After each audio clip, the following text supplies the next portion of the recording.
Isang makulimlim na umaga. Kahapon napaka-araw.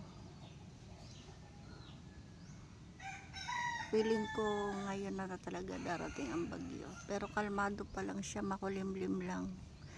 Nagputol na sila ng mga sanga-sanga ng mangga. Tapos yun, sana hindi malakas. Lord, keep us safe sa bagyong ito. Maraming thank you. Magalang shout out mga ka-sweets. Ayan.